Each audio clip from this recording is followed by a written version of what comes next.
Marciano fanfic en français. Abonnez-vous à la chaîne. Nouvelle théorie fanfic. Mon incroyable harem dans DxD. Chapitre 271, un acheté, un offert.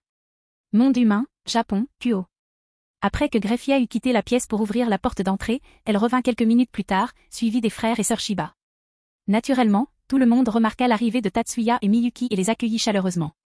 Misor, tout excité, parla à Miyuki de l'utilisation de la glace au combat. Au même moment, tout en parlant à Miyuki, Misor lança un clin d'œil furtif à James, un geste qui ne manqua à personne.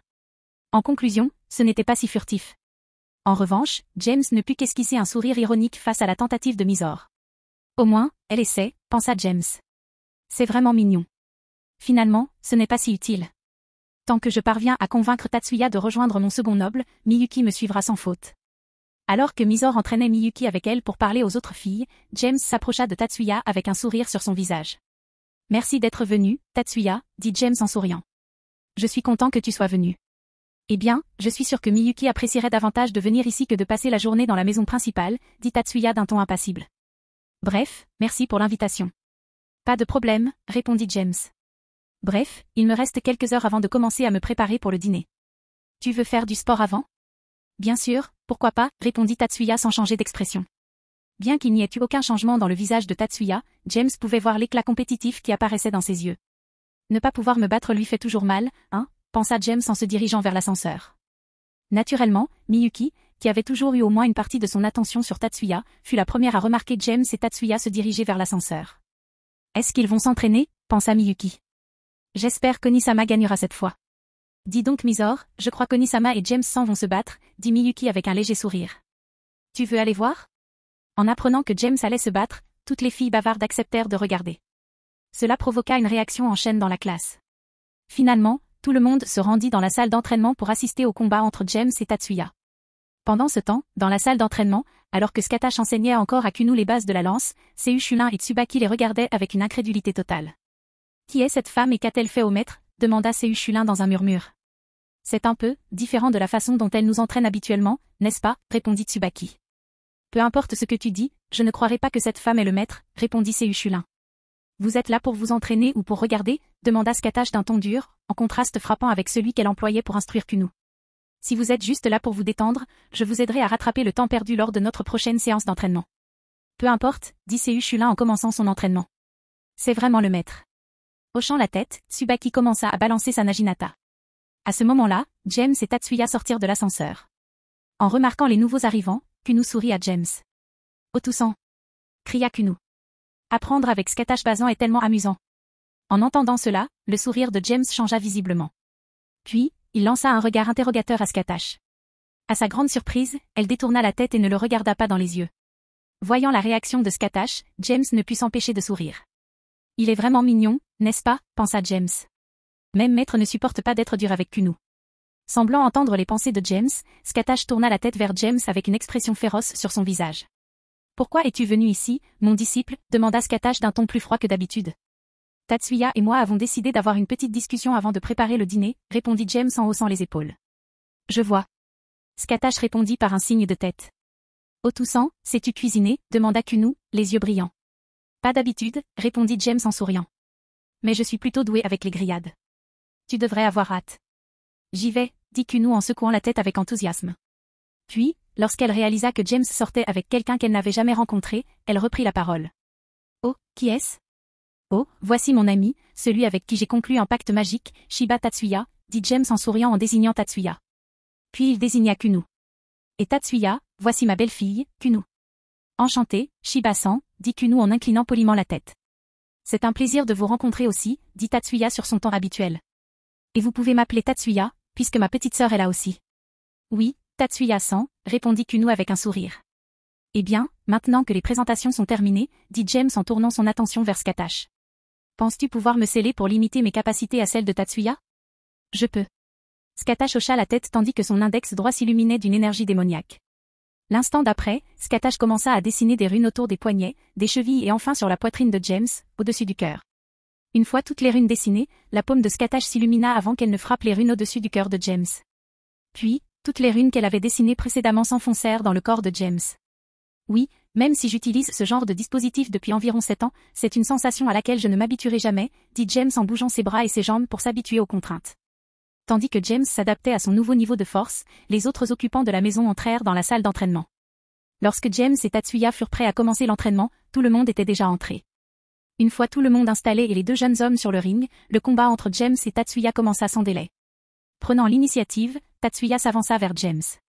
Une fois à portée, il lui lança un coup de paume droit au plexus solaire, que James détourna de la main droite. Il enchaîna ensuite avec un coup de coude droit visant le menton de Tatsuya. Se penchant en arrière pour éviter le coup, Tatsuya profita de l'élan de sa tête pour effectuer un saut revers, forçant James à éviter ses pieds qui fonçaient vers son menton.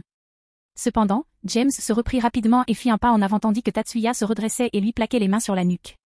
Cependant, avant que James ne puisse contrôler les mouvements de Tatsuya, ce dernier lança ses deux mains en avant et asséna 2 coups de paume à James sur la poitrine. Malheureusement, cela ne força pas James à lâcher prise. Au lieu de cela, James baissa la tête de Tatsuya et leva son genou gauche vers son visage. Retirant rapidement ses mains, Tatsuya réussit à les placer entre le genou de James et son visage. Malheureusement, ses propres mains s'écrasèrent sur son visage.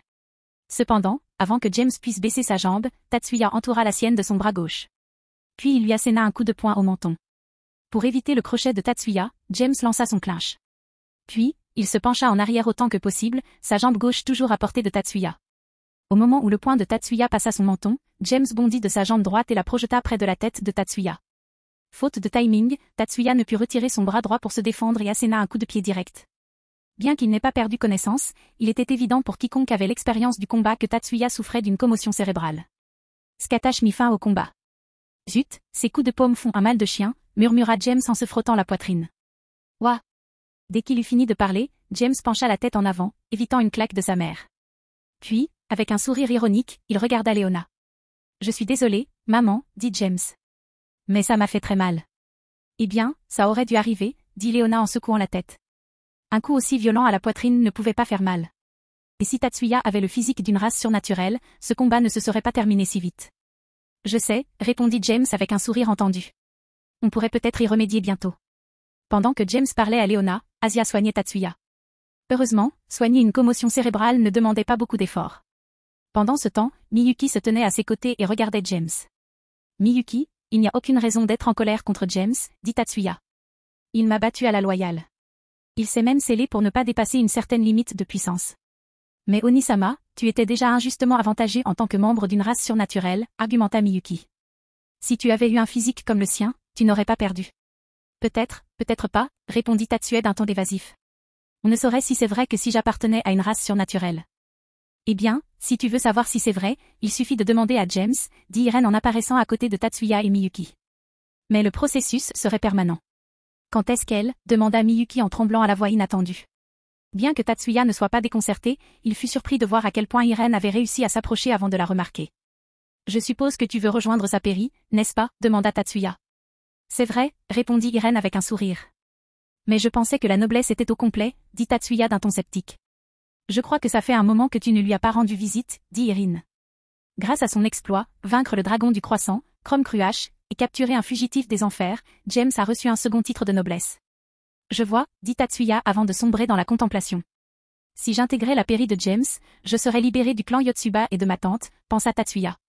Puis il regarda Miyuki avec inquiétude. Et Miyuki? Elle serait seule. Comprenant ce que pensait son frère, Miyuki le regarda et sourit.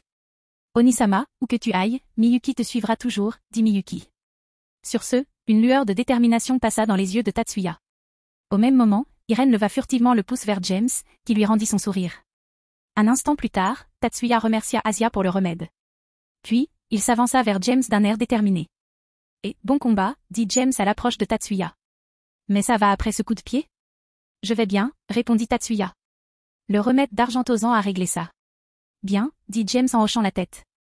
James, je viens d'apprendre que tu as reçu un 2e titre de noblesse. Oui, dit James, faisant semblant de ne pas comprendre ce que Tatsuya voulait dire. Puis-je rejoindre votre pairie, demanda directement Tatsuya.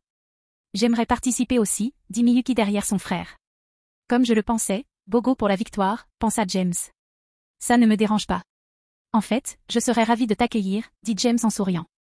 Puis, son expression devint réticente. Mais cela va-t-il créer des conflits avec ta famille? C'est possible. Tatsuya acquiesça d'un signe de tête.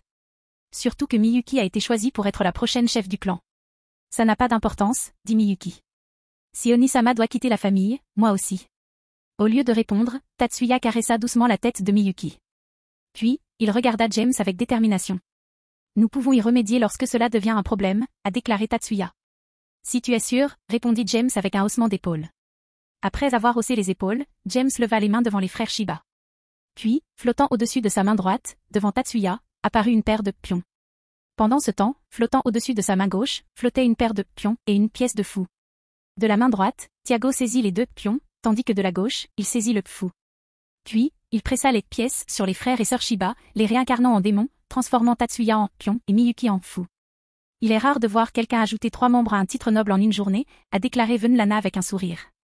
Ouais, et nous avons quand même vu James le faire 2 fois, a déclaré Rhea, souriant également. En fait, c'est la 3e fois, dit Leona avec un sourire suffisant. Puis elle commença à compter sur ses doigts. D'abord, c'était Mizor, Lancé et Moka. Puis ce fut Kailua, Irene et Eva. Et enfin, Test, Tatsuya et Miyuki. Pendant ce temps, alors que Tatsuya et Miyuki subissaient un changement de race, Issa commença à s'approcher de ce rafale avec appréhension. Soupir. Je veux pouvoir marcher au soleil comme mes filles, pensa Issa.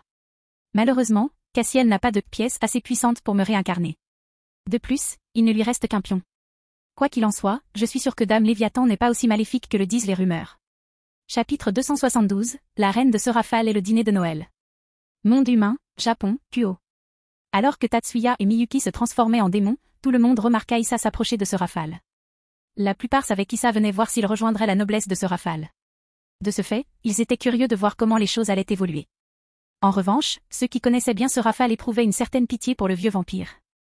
Dame Léviathan, bonsoir, dit Issa en s'inclinant poliment. Oh, tu dois être Issa Shuzen, dit ce rafale en souriant. J'ai entendu parler de toi par Grefia-chan.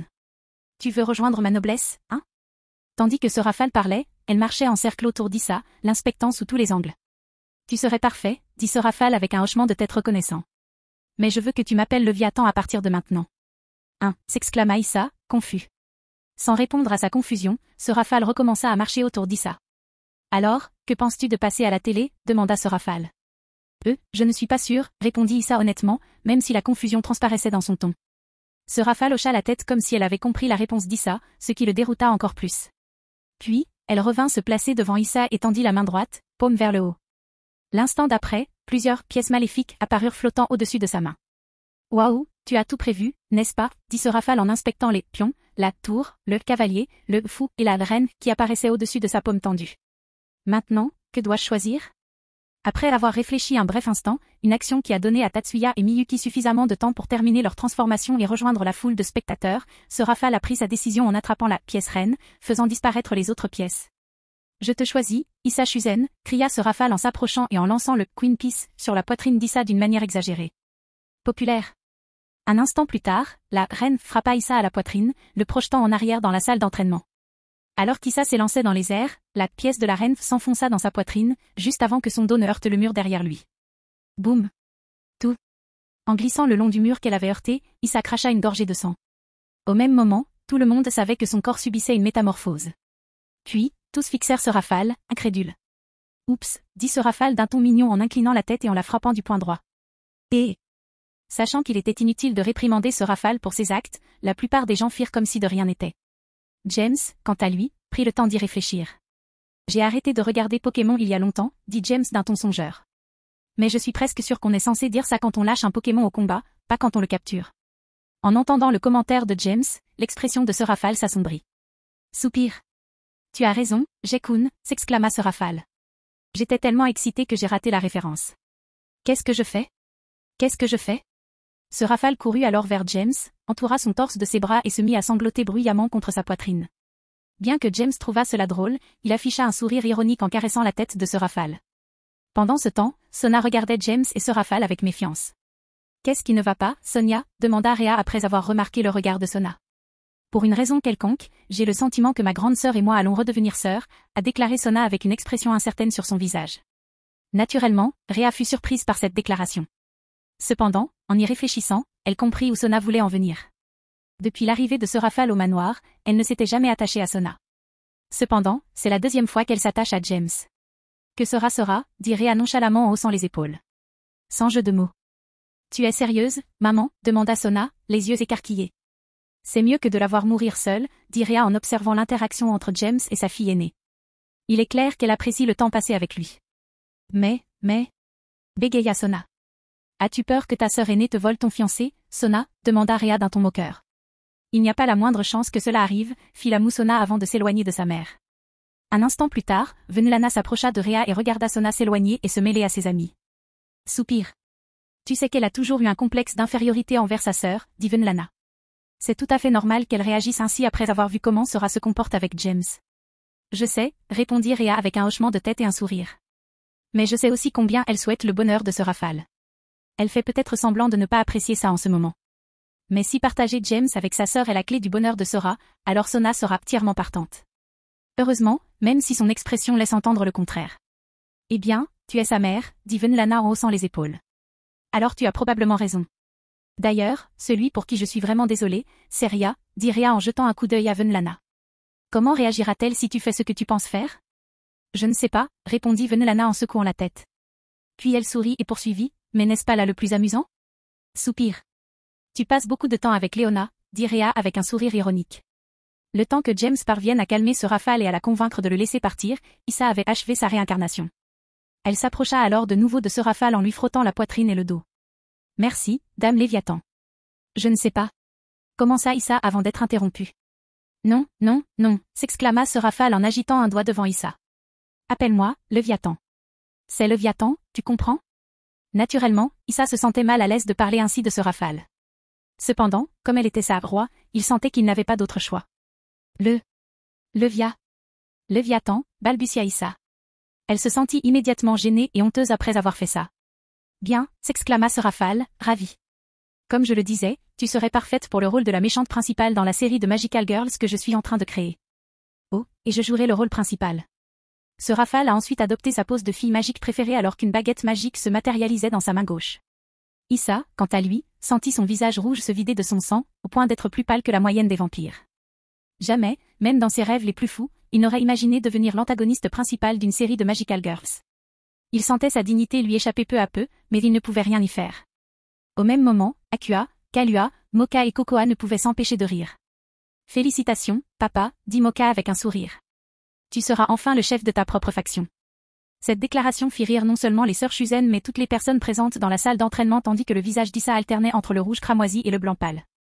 Quelques minutes plus tard, après que tout le monde eut fini de s'amuser aux dépens d'Issa, Tatsuya défia James à un autre combat.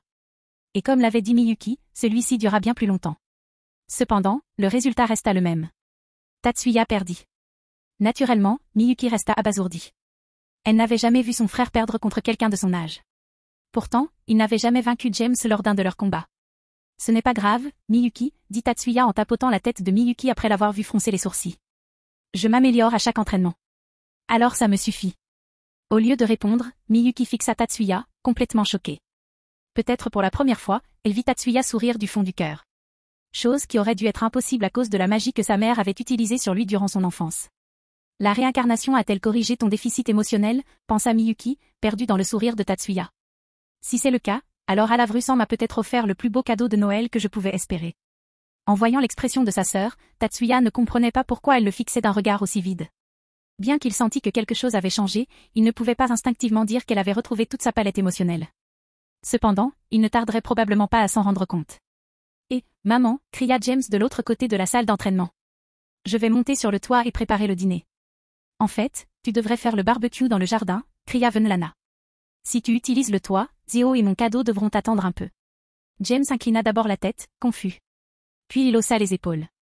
Bref, je vais allumer le barbecue, dit James en haussant les épaules. Greffia, tu peux venir m'aider? Reste, va avec ma mère et aide-la à préparer les accompagnements. Oui, jeune maître James, dirent Greffia et Zest à l'unisson avant de se fixer un instant. Puis ils suivirent les instructions de James. Dès que Greffia fut à ses côtés, James les téléporta tous deux sur le toit. Une fois sur place, il sortit le grand réfrigérateur où il faisait mariner la viande qu'il allait griller. Puis, il les téléporta tous deux au barbecue dans le jardin. Dès son arrivée dans le jardin, James sortit plusieurs autres grilles de son rangement personnel. Greffia disposa ensuite le grill de façon à ce que James soit dos à la maison. James ignorait pourquoi elle faisait cela, mais il n'y prêta pas attention. Il commença donc à séparer les morceaux. Sachant qu'il utilisait la viande d'Azidahaka, qu'Irène avait tuée dans les airs, il y avait beaucoup à trier. Après avoir travaillé avec Greffia pendant environ 25 minutes, James a finalement séparé toute la viande. Il a ensuite utilisé une seule grille pour chaque morceau. Il y avait des côtes, du filet mignon, du jambon, de la longe, de la poitrine de bœuf pour laquelle il a acheté un fumoir magique spécial et bien d'autres morceaux. Ainsi, pendant les 2 heures suivantes, James et Greffia retirent la viande sans interruption. Une fois ces 2 heures écoulées, Léona, Est, Irène et Issa préparèrent les accompagnements qui accompagneraient le festin du dragon. C'est beaucoup de viande délicieuse, a déclaré Issa en regardant toutes les coupes qui étaient grillées ou fumées à la perfection. C'est ce qu'elle a dit Léona avec un grand sourire. Pause, dit James en même temps que Léona. Greffia, Irène et Issa ne pouvaient que fixer James et Léona d'un air absent, à cause de leurs commentaires immatures. Reste, quant à elle, se tenait simplement derrière James, à une distance respectueuse. Cependant, personne n'était sûr qu'elle comprenait les blagues. Au bout d'une demi-heure, les autres occupants du manoir commencèrent à sortir dans l'arrière-cour. À la vue de la foule, la plupart furent stupéfaits. James essaie-t-il de nous faire grossir, demanda Arya en mordillant son index. Si c'est le cas, ça me conviendra. De toute façon, tout va à tes seins, dit Sona en ricanant. Ce serait bien qu'une partie de ces nutriments parvienne à ton cerveau. Que as-tu dit, rétorqua Arya. Alors que Rhea et Sona se disputaient, James souriait simplement avec ironie. Je ne m'attends pas à ce qu'ils mangent tout, tu sais, dit James. Puis il désigna le bout d'une des tables, où la nourriture était empilée. Regarde, on a des boîtes à emporter là-bas. Il essaie vraiment de nous engraisser, dit Rhea d'un ton dramatique, couvrant sa bouche avec sa main. Mais pas tout à la fois, dit Venlana, imitant la position de Rhea. James leva simplement les yeux au ciel en guise de réponse. Au même moment, Dante, Lady, Janshiro et Ruruko arrivèrent. Quelques instants plus tard, tout le monde était assis. Comme Dante et Lady ne vivaient pas au manoir, ils étaient les seuls membres de sa noblesse à ne pas recevoir leur cadeau de Noël peu après minuit. James décida donc que ce serait le moment idéal pour leur offrir leur cadeau. Dante, madame, c'est pour vous, dit James en sortant 2 grandes boîtes de son espace de rangement personnel. Merci, Tiago, dit la femme en recevant le cadeau, qui était étonnamment lourd. Dante, de son côté, reçut le cadeau et commença à l'ouvrir sans dire un mot. Voyant le contenu de la boîte, il se figea. Puis il regarda James, le regard perplexe. Comment demanda Dante d'une voix tremblante. À l'intérieur de la boîte ouverte que Dante tenait se trouvait l'épée de son père, Sparda, qui portait le même nom que son père, et qui était censée se trouver dans le Temenigru, scellant le chemin vers les enfers. Oh, je suis retourné à la tour et j'ai complètement détruit le chemin reliant le monde des humains aux enfers, dit James avec indifférence. Ensuite, j'ai pris l'épée. Cette explication laissa Dante si bouche bée qu'il ne put même pas la remercier. Il resta simplement à fixer l'épée, perplexe. Tandis que Dante était perplexe, Lady ouvrit également son cadeau. Voyant ce qu'il contenait, elle le sortit de la boîte et le serra dans ses bras. Je me sentais si nue sans toi sur mon dos, dit Lady en se frottant la joue avec le pistolet qu'elle avait sorti de la boîte. Dans les bras de Lady se trouvait un lance-missile semblable à celui qu'elle avait utilisé lors de l'incident de Temenigru. Celui-ci, cependant, pouvait être rechargé grâce à l'énergie démoniaque. Et si la magie était utilisée pour créer les munitions, les missiles pouvaient avoir des effets différents lors de leur explosion. Eh bien, on dirait que vous êtes tous les 2 contents de vos cadeaux, dit James en souriant. Puis il ouvrit les bras et poursuivit d'une voix forte, maintenant, que le festin du dragon commence. Chapitre 273, quelque chose ne va pas. Monde humain, Japon, Kuo. Après la distribution des cadeaux, le dîner se déroula sans encombre. Après quelques heures passées à se gaver de morceaux de viande de dragon, tout le monde était plus que satisfait. Cependant, la surprise survint après le repas. Tandis que tout le monde mangeait, personne ne remarqua le voile qui recouvrait le manoir. Puis, après avoir mangé, ils furent plus que surpris de découvrir un manoir encore plus grand et plus haut, là où se trouvait l'ancien. Joyeux Noël, dirent Venlana et Zéoticus à l'unisson en voyant l'étonnement sur le visage de James. Ouais, je peux comprendre pourquoi cuisiner sur le toit aurait rendu difficile de me donner ton cadeau, dit James distraitement. En réponse, Zéoticus rit de bon cœur en tapant James dans le dos. Venlana s'approcha alors de lui et le serra dans ses bras, suivi d'un baiser sensuel sur la joue. Naturellement, l'esprit de James se vida un instant lorsqu'il reçut ce baiser. Reprenant ses esprits, il regarda Zéotius d'un air interrogateur. En réponse, Zéoticus haussa simplement les épaules et secoua la tête. Un instant plus tard, James sentit le regard de Rhea sur lui et sa mère. Il s'éloigna donc rapidement de Venlana. Un instant plus tard, Rhea s'avança vers sa mère et lui attrapa le bras. « Maman, qu'est-ce que tu fais ?» demanda Rhea nerveusement. « On en reparlera demain, » dit Venlana en souriant. « D'après ce que j'ai entendu, tu as quelque chose à préparer ce soir, n'est-ce pas ?» Bien qu'elle n'apprécie pas que sa mère repousse un événement aussi important, Rhea accepta à contre-cœur les paroles de Venlana. Par la suite, Rhea et les 9 autres filles officiellement en couple avec James retournèrent dans leur nouvelle maison. Bien que complètement désorienté par les agissements de Venlana, James sentait que quelque chose de bien allait se produire ce soir après avoir vu toutes ses petites amies et fiancées disparaître ensemble dans la maison. Cependant, ce qui était nettement moins réjouissant, c'est que, même s'il faisait la plupart des repas, il avait aussi été choisi pour faire la vaisselle. Qu'est-ce que c'est que ces bêtises? Demanda James, sans que personne ne le sache, tandis qu'il se tenait dans la cuisine fraîchement rénovée, lavant les assiettes et les couverts que tout le monde avait utilisés pendant le dîner. Bien qu'un peu agacé de devoir cuisiner et ranger après un repas aussi copieux, James fut également très surpris en arrivant dans la nouvelle cuisine. D'abord, elle était beaucoup plus grande. Ensuite, il y avait plusieurs barbecues qu'il pouvait utiliser sans avoir à sortir pour cuisiner. Le plus appréciable, c'est que les barbecues étaient équipés de systèmes de ventilation ultramodernes, ce qui empêchait la fumée de s'accumuler dans la maison. Même si tout dans cette cuisine est incroyable, je n'ai aucune raison de me forcer à nettoyer après tout ça, dit James en faisant la moue. Après avoir fait la vaisselle pendant 1 heure, Greffia et Zest entrèrent dans la cuisine. Ils se mirent alors à faire la vaisselle. Cependant, au lieu de la laver à la main, ils la mirent simplement au lave-vaisselle, ce qui était interdit à James. « Qu'est-ce que c'est que ce bordel ?» s'exclama James, exaspéré. Ignorant l'exclamation de James, Greffia et Zest s'inclinèrent poliment. « Jeune maître James, vous avez été très occupé aujourd'hui » dirent les deux servantes à l'unisson. « Pouvons-nous vous suggérer d'aller aux toilettes pour vous détendre ?» Ces deux-là se sont observés toute la journée, pensa James en observant les servantes avec suspicion. Mais maintenant, ils sont parfaitement synchronisés. Il se trame quelque chose de louche. Haussant les épaules avec indifférence, James décida de suivre le conseil de Greffia et Zest. Une bonne douche chaude serait la bienvenue, quelle que soit la situation. Très bien, ça ne semble pas être une mauvaise idée, dit James avec un sourire. Puis James quitta la cuisine. Avant qu'il puisse quitter complètement la pièce, Greffia reprit la parole. Je te conseille aussi de te coucher tôt, dit Greffia sur son ton habituel. Tu dois emmener mademoiselle Tiama faire les magasins demain. Je sais, répondit James sans se retourner. Sans plus attendre, James descendit au sous-sol, où se trouvait la grande salle de bain, en quelques minutes seulement. Cependant, en entrant dans la salle de bain, il remarqua quelque chose qui n'y était pas auparavant. Renifler des onomatopées. Quelle est cette odeur? Se demanda James en fronçant légèrement les sourcils. Est-ce du soufre? Après avoir identifié l'odeur, James s'approcha de la piscine. Voyant que l'eau était légèrement trouble et que l'odeur de soufre s'intensifiait, il fut complètement surpris. Il y a une source chaude dans ma foutue maison maintenant? Demanda James, les yeux écarquillés.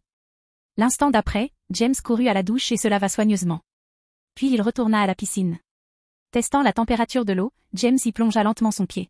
« Oh, merde !» s'exclama James, le pied dans l'eau. Ces sources chaudes sont magiques. Bien que James ait semblé exagérer dans son hyperbole, il avait en réalité raison. Les sources chaudes pompées dans le domaine d'Alavru provenaient en réalité des enfers. Elles étaient reliées à une source chaude naturelle trouvée à Nouvelle-Alavru, l'ancien territoire de Lucifuge, et avaient la propriété de récupérer rapidement de la fatigue et des pouvoirs démoniaques. Cuisiner et faire la vaisselle n'ont pas vraiment fatigué James. Il est vrai qu'il n'a pas beaucoup dormi la nuit dernière après son retour du Conseil du Diable. De plus, il s'est battu 2 fois avec Tatsuya cet après-midi. James a donc passé environ une demi-heure à se prélasser dans son nouveau bain thermal. Après sa douche relaxante, James quitta la salle de douche, retourna au vestiaire et se sécha. Au lieu des vêtements qu'il avait laissés dans un panier à linge, il trouva une robe rouge à l'effigie du Père Noël, avec des détails en fourrure blanche. Eh bien, étant donné qu'aujourd'hui c'est Noël, c'est plutôt approprié, dit James en enfilant sa robe. Quelques instants plus tard, les portes de l'ascenseur se sont fermées devant lui après qu'il ait appuyé sur le bouton du 2e étage. J'ai toujours l'impression que quelque chose cloche, pensa James. D'abord, toutes mes filles ont disparu juste après le dîner. Ensuite, elles m'ont fait faire la vaisselle sans lave-vaisselle pendant 1 heure. Ensuite, Greffia et Zest étaient parfaitement synchronisés.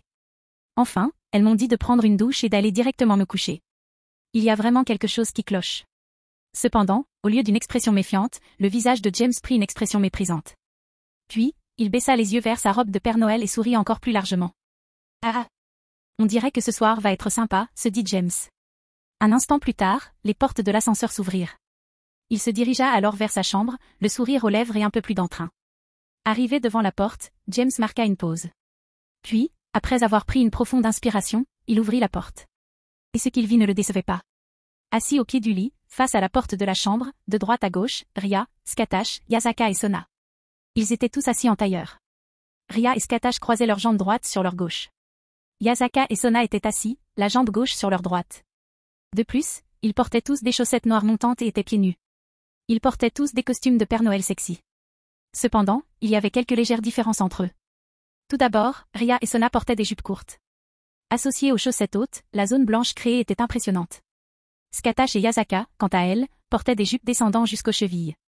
Cependant, toutes deux avaient une fente qui partait de la hanche et s'étendait sur toute la longueur de la jupe, celle de Skatash laissant apparaître sa jambe droite et celle de Yasaka sa jambe gauche.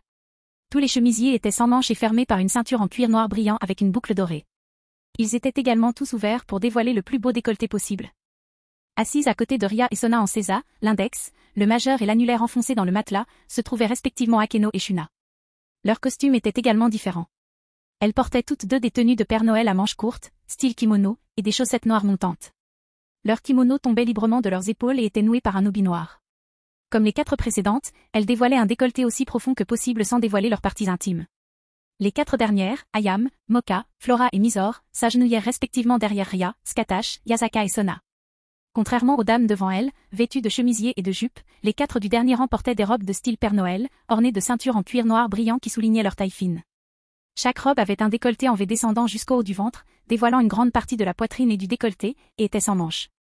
Chaque robe avait 1 ou 2 fentes. Celle d'Ayam était à gauche, celle de Mizore à droite. Moka et Flora, quant à elles, avaient des fentes de chaque côté. De plus, agenouillées derrière les 4 autres, elles se penchaient en avant, attirant davantage l'attention sur leur poitrine. Naturellement, après avoir vu un spectacle aussi splendide, James reçut une gifle. Puis, il resta planté là, le regard ébahi, tandis qu'il scrutait toutes les femmes qui occupaient son lit. En même temps, les femmes appréciaient le regard ravi que James leur lançait. Cependant, elles savaient que cela ne durerait pas éternellement. Après tout, elles avaient des gens à voir et des choses à faire. Joyeux Noël, James, dirent les dames à l'unisson. Ce coup sortit James de sa transe. Puis, un sourire lascif remplaça la surprise qu'il avait ressentie en ouvrant la porte. Un instant plus tard, il fit quelques pas en avant. Puis il referma la porte derrière lui. Puis, il claqua des doigts, créant une barrière silencieuse qui enveloppa la pièce. « Mon disciple, il semble que tu sois devenu assez impatient en peu de temps, » dit Skatash avec un sourire. « Tu peux me blâmer ?» demanda James, le désir dans ses yeux visible aux yeux de toutes les filles présentes. « Si je n'étais pas aussi irrité après vous avoir vu comme ça, quel genre d'homme serais-je » Tout en parlant, James s'approcha du lit. Arrivé au pied, il tendit la main pour enlacer Yasaka et Skatash. Cependant, chacune des dames lui attrapa un poignet et posa une main sur sa poitrine pour l'empêcher de s'avancer. « Hein » s'exclama James, confus, avec une expression de chiot abandonné. « Allons, allons.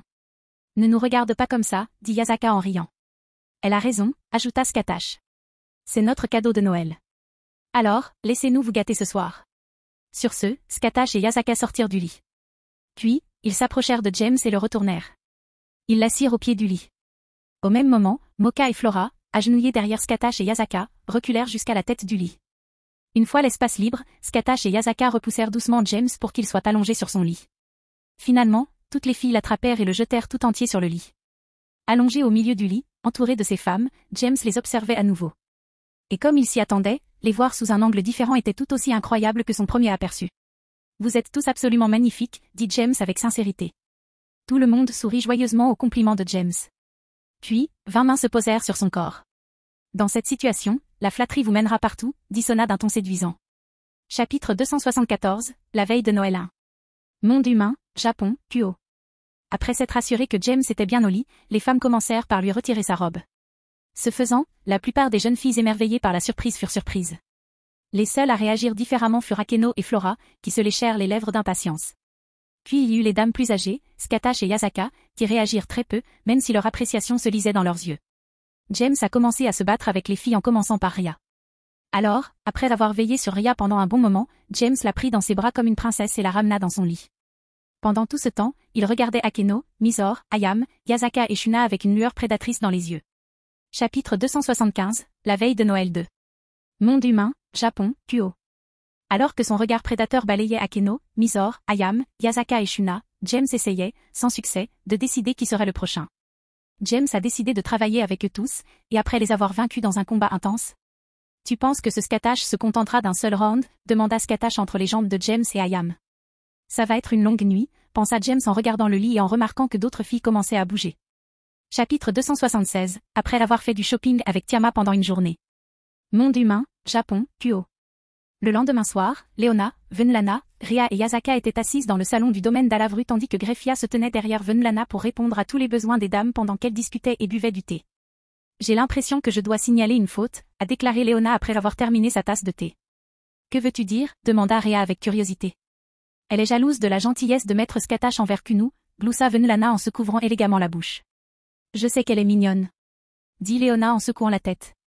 Puis elle esquissa son sourire le plus innocent. « Mais je suis mignonne aussi, non ?» Au lieu de réagir, l'envie de boire le délicieux thé de Greffia s'empara des 3 autres dames. Au même moment, Greffia décida que le thé qu'elle avait préparé moins de 10 minutes auparavant avait infusé trop longtemps et était devenu périmé. D'accord, demanda à nouveau Léona. Pourtant, aucune réponse. Léona remarqua même que le verre de Rhea était vide. Pourtant, elle continua de boire, faisant des bruits comme si la tasse de thé se liquéfiait. Je ne sais pas vraiment comment Kunu fait, dit Yasaka après un silence un peu gêné. Je veux dire, elle arrive même à faire sourire mon stoïque capitaine de la garde, c'est Somaru. Tu parles du grand type aux cheveux blancs avec le croissant de lune sur le front, demanda Léona avec curiosité. Enfin, si tu m'avais dit qu'il n'avait jamais souri de sa vie, je t'aurais cru. Eh bien, elle a changé de sujet, pensa Yasaka, essuyant mentalement la sueur de son front. Furtivement, Venlana et Rhea ont fait un signe de pouce levé à Yasaka, auquel Yasaka a souri en réponse. Les dames continuèrent de discuter tandis que Greffia revenait avec une tasse de thé fraîche et remarqua que Léona ne demandait plus si elle était jolie ou non.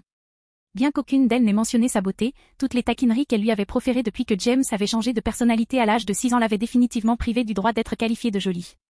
Au bout d'un moment, un cercle de téléportation apparut dans un coin de la pièce. Comprenant qu'il s'agissait du cercle magique de James, les dames cessèrent de parler et se préparèrent à l'accueillir, ainsi que Tiama et Zest. Cependant, lorsqu'elles furent visibles, elles furent choquées de voir l'expression morte dans les yeux de James.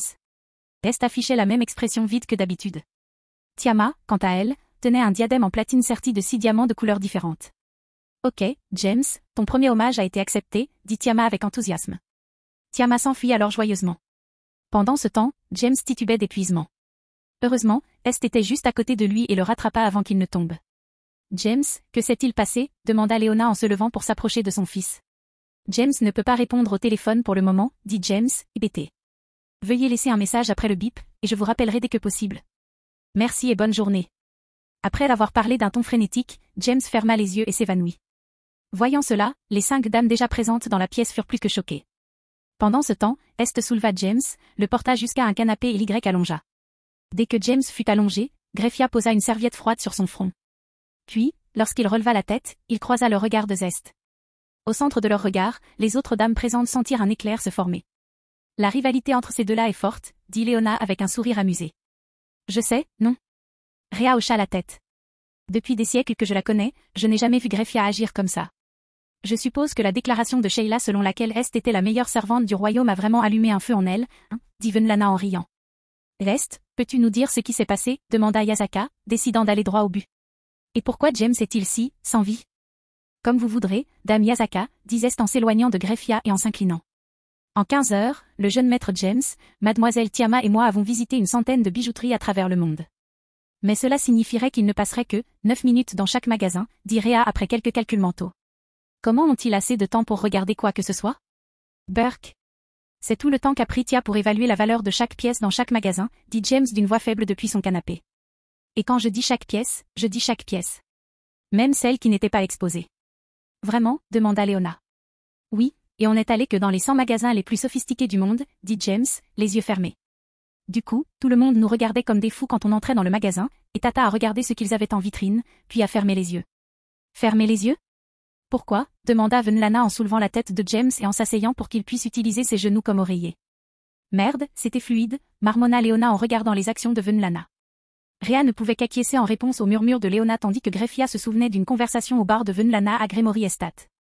Est-ce qu'elle? Demanda Yasaka, sans recevoir de réponse. Je m'en souviendrai la prochaine fois que le jeune maître James aura l'air épuisé, pensa Zest en regardant James. Oui. James répondit distraitement à la question de Venlana. Après avoir fermé les yeux, elle utilisa la magie pour hypnotiser tout le monde dans le magasin. Puis, elle entra dans l'entrepôt et se mit à rouler à toute vitesse. Ne garde pas pour elle ce qu'elle aimait. Flashback. Human World, États-Unis, New York City. À la boutique Tiffany et compagnie de Times Square, Tiama venait d'examiner chaque bijou dans chaque vitrine. Bien que plusieurs pièces lui plaisent, notamment une bague en or blanc sertie de 7 petits diamants, elle savait que cette boutique avait bien plus à offrir. Elle le sentait. Puis elle ferma les yeux. James et Zest sentirent une explosion de magie se répandre autour d'eux. Un instant plus tard, tous les visiteurs s'immobilisèrent, l'air hébété. Tiama ouvrit alors les yeux et se dirigea vers l'arrière de la boutique. Naturellement, James et Zest la suivirent. Lorsqu'ils atteignirent enfin une réserve, Tiama utilisa la magie pour déverrouiller la porte et désactiver les dispositifs de sécurité qui auraient pu se trouver sur la porte ou dans la pièce. Ah, rit Tiama. Le meilleur est définitivement là. Ma tante, je n'ai pas à m'inquiéter que tu me voles quoi que ce soit, n'est-ce pas? Demanda James, sceptique. Pourquoi volerais-je quelque chose si tu comptes me l'acheter? Demanda Tiama avec un sourire éclatant. Parce que ta soif de trésor ne connaît pas de limite, dit Drake depuis la main gauche de James. J'ai cru entendre un dragon homo infidèle qui perd les affaires des autres dire quelque chose, demanda Tiama en regardant autour d'elle, l'air perplexe. James, tu as entendu quelque chose? Comment m'as-tu appelé? Grogna Drake. Drake, demanda Tiama innocemment. Je n'ai jamais prononcé ton nom. Tu as peut-être mauvaise conscience? Bon sang, j'aurais dû l'empêcher de te sauver à tout prix, grommela Drake. Au même moment, la main de James jaillit à la vitesse de l'éclair et empêcha Tiama de mettre un bracelet, quelque part. Probablement un appareil spatial ou quelque chose de similaire. Qu'est-ce que tu voulais dire par là? Demanda James, les yeux plissés. Tiama rit tendrement. Je suis désolé, je te promets que ça n'arrivera plus. C'est juste une vieille habitude. Et tu sais combien c'est dur de mourir. Fin du flashback. Monde humain, Japon, Kuo. Ce Tiffany S n'était qu'une des boutiques que nous fréquentions, dit James d'un ton las. Et ce n'était pas la première fois que je l'empêchais de voler quelque chose.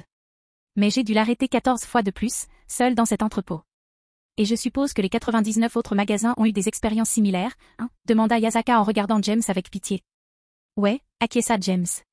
Il ne me parlait même pas des disputes incessantes entre Drake et Tia. Comme elle sait qu'elle ne peut pas me tuer, elle fait tout ce qu'elle peut pour énerver Drake. Oh, je parie que c'était glorieux, dit Léona avec un sourire, imaginant toutes les insultes que Tiama avait dû lancer. C'était, au début, dit James. Jusqu'à ce qu'elle essaie de me séduire pour atteindre Drake. Soupir. Même si c'était ennuyeux, je ne pense pas que ce soit juste pour me mettre en colère, partenaire. Dit Drake pour que tout le monde puisse l'entendre. Que veux-tu dire, Drake? Demanda James d'un ton confus. Eh bien, tu es exactement ce qu'un dragon recherche chez une compagne, expliqua Drake. Une aura draconique puissante, plus puissante qu'elle, et riche. C'est logique, dit Rhea en hochant la tête. Bref, j'y réfléchirai plus tard, dit James. Bon, où en étais-je? Ah oui, on a fait ça dans une centaine de magasins.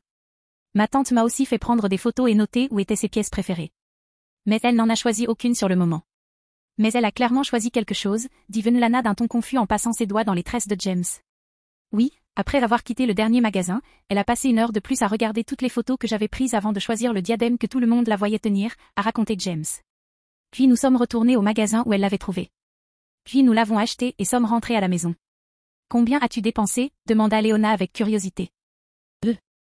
12,2 millions de dollars, répondit James, incertain. C'était 12 198 456 dollars et 99 cents, jeune maître James, dit calmement Zest. Oui, c'est ce qu'elle a dit, ajouta James. Léona, Venlana, Rhea et Yasaka le regardèrent tous comme s'il était fou de dépenser autant pour un familier. Grefia, quant à elle, avait une idée de son numéro de compte. Lorsqu'elle travaillait comme secrétaire pour les 4 grands satans, elle connaissait les récompenses que James avait reçues pour la capture de Diodora, la mort de Cao Cao, la capture de Loki, etc. Rien qu'en liquidité, James était plus riche que les 3 hommes les plus riches de la Terre réunis.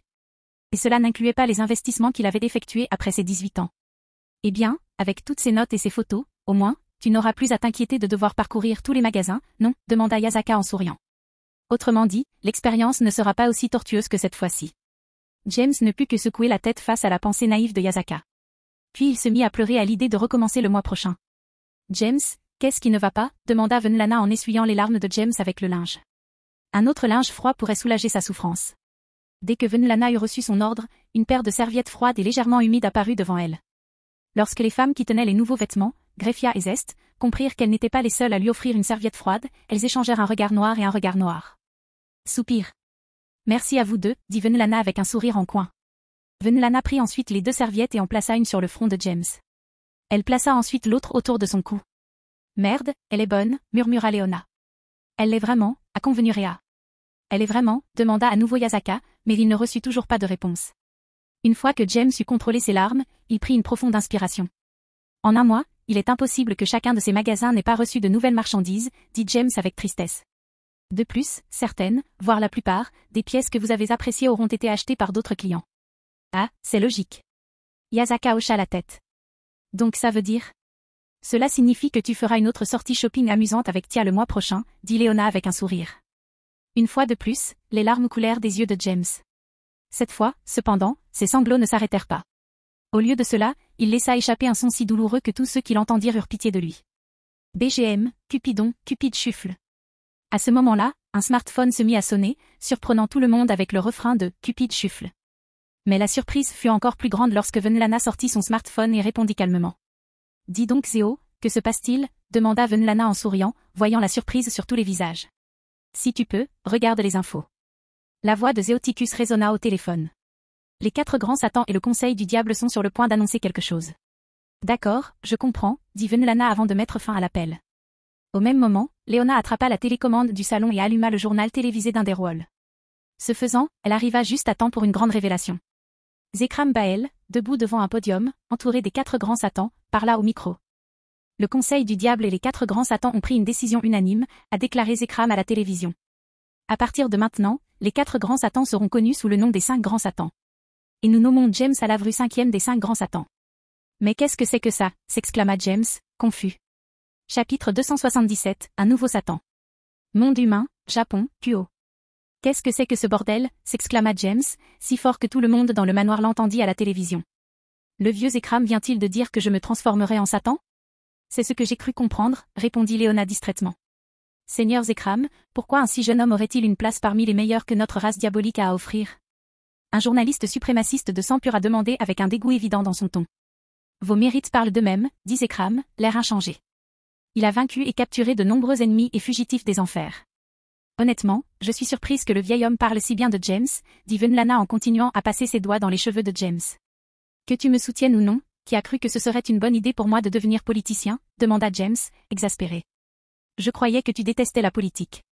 James Alavru, aussi puissant et talentueux soit-il, a-t-il l'expérience nécessaire pour diriger un gouvernement, a demandé un autre journaliste. Honnêtement, je suppose que non. Zekram répondit en secouant la tête. Alors pourquoi, demanda le premier journaliste avec colère. Donner un tel pouvoir à un métis est une honte pour notre société démoniaque. À ce moment-là, les autres journalistes qui entouraient le suprémaciste pur sang commencèrent à prendre leur distance. Ils se souviennent encore de la dernière humiliation publique de James. Et comme tout le monde s'y attendait, James sortit son smartphone et écrivit un mot. Comme ça, il se souviendrait de faire de la vie de ce type un enfer à l'avenir. Le jeune homme sera placé à un poste qui lui convient, dit Zekram, ignorant complètement l'idiot qui s'obstinait à insulter le démon le plus puissant des enfers. Bien que son vote en toute chose compte autant que celui de Satan, il sera l'exécuteur externe des enfers. Autrement dit, chaque fois qu'un fugitif s'échappera ou qu'un ennemi attaquera les enfers, ce sera à James et à ses subordonnés de neutraliser ou d'éliminer la menace. À ce moment-là, la porte de l'ascenseur s'ouvrit. Skatash, Irène, Evangeline, Ria et Sona en sortirent, l'inquiétude au visage. James, qu'est-ce que c'était, commença à demander Ria. Mais lorsqu'elle vit sa mère tendre un coussin à James, ses pensées se figèrent. Bien que moins terribles que celles de Ria, les 4 autres furent également choqués de voir la position de James et Venlana. Plus surprenant encore, Venlana semblait heureuse en passant ses doigts dans ses cheveux. Cependant, James ne semblait pas remarquer sa position, si tant est que quelqu'un ait remarqué son expression. Pourquoi mon disciple a-t-il crié si fort, demanda Skatash, le premier à se remettre de ce spectacle saisissant. Au lieu de répondre par des mots, Léona, encore sous le choc, désigna simplement la télévision où Zekram répondait aux questions concernant l'annonce. Lorsque les femmes tournèrent la tête vers la télévision, en plus de voir Zekram répondre aux questions, un titre en bas de l'écran indiquait « James Alavru deviendra le 5e grand Satan ». Vraiment, demanda Ria, oubliant momentanément la position de sa mère auprès de son fiancé. Comment? Non, pourquoi est-ce arrivé, demanda Sona en ajustant ses lunettes. Je ne sais pas, mais tant mieux, non, demanda Evangeline avec curiosité. Pourquoi avez-vous l'air si décalé? Eh bien, imaginez James coincé derrière un bureau à faire de la paperasse, demanda Sona en retour. Vraiment, répondit Evangeline en secouant la tête. Eh bien, ne vous inquiétez pas, dit Yasaka en souriant. Le seigneur Bael a clairement indiqué qu'il serait un combattant jusqu'au bout. Que veux-tu dire, demanda Irène. Yasaka et Rea expliquèrent ensuite tour à tour ce que Zekram avait dit à propos de la position de James. Grâce à ces explications et aux réponses de Zekram à la télévision, tous les nouveaux venus comprirent rapidement l'étendue des responsabilités de James. Donc, il fera ce qu'il a à faire, demanda Ria. Mais au lieu de se battre, ils l'enverront là-bas, c'est ça? Quelque chose comme ça, dit James calmement. Maintenant, au cours de cette conférence de presse, Lord Sirzek Lucifer aimerait dire quelques mots, a déclaré Zekram après avoir répondu à toutes les questions des journalistes. Sur ce, Zekram s'éloigna du podium. Sirzek monta ensuite sur l'estrade, l'air constipé. Il ajusta ensuite le micro et observa la foule rassemblée. Un instant plus tard, il tapota le micro à plusieurs reprises pour s'assurer qu'il fonctionnait toujours. On peut juste éteindre ça, demanda Léona, irritée en voyant Sirzek. Non, laisse tomber, dit James, toujours allongé sur les genoux de Venlana. Je veux que cette constipation dure encore un peu. Dis-moi. James. Puis-je te poser une question, demanda Arya d'un ton agité. Soupir. Je vois ce que tu veux dire, Riri, répondit James. Et pour être honnête, je n'en ai aucune idée. Je suis allé acheter des bijoux avec Tia et Zest. Puis, en rentrant, je me suis évanouie. Et quand je suis revenue à moi, j'étais déjà allongée là. Après la réponse de James, Ria le regarda avec scepticisme pendant quelques secondes. Puis, réalisant que James disait vrai, elle reporta son regard sceptique sur sa mère. « Et pourquoi es-tu » commença à demander Ria, cependant, le son de la voix de son frère provenant de la télévision l'interrompit. « Citoyen des enfers, moi, Sirzek Lucifer, je suis ici aujourd'hui pour féliciter le nouveau Satan des enfers, James Alavru. » Sirzek déclara d'un air solennel. Bien que la foule et la plupart des spectateurs aient semblé sceptiques, ils ont néanmoins applaudi ses paroles. Ceci dit, outre mes félicitations, j'ai aussi des excuses à vous présenter. James, permettez-moi de vous présenter mes excuses pour la façon dont je vous ai embarrassé lors de la cérémonie de votre deuxième péri. Si entendre Sirzek s'excuser publiquement avait suffi à écarquiller les yeux de tous, sa réaction suivante, baissant la tête, les fit halter et tomber par terre.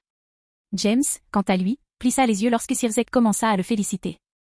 Alors, lorsque les excuses arrivèrent, il se mit à observer son expression. Mais lorsque Sirzek s'inclina, il s'assit sur les genoux de Venlana, l'air visiblement surpris. Soupir. Je crois qu'il est temps d'enterrer la hache de guerre, dit James avec un léger sourire. Après tout, ce n'est que leur premier braquage. Irène, pourrais-tu envoyer un message à Sirzek pour lui dire que j'aimerais lui parler? Quand il sera prêt et que nos agendas seront libres, je le retrouverai à mon atelier.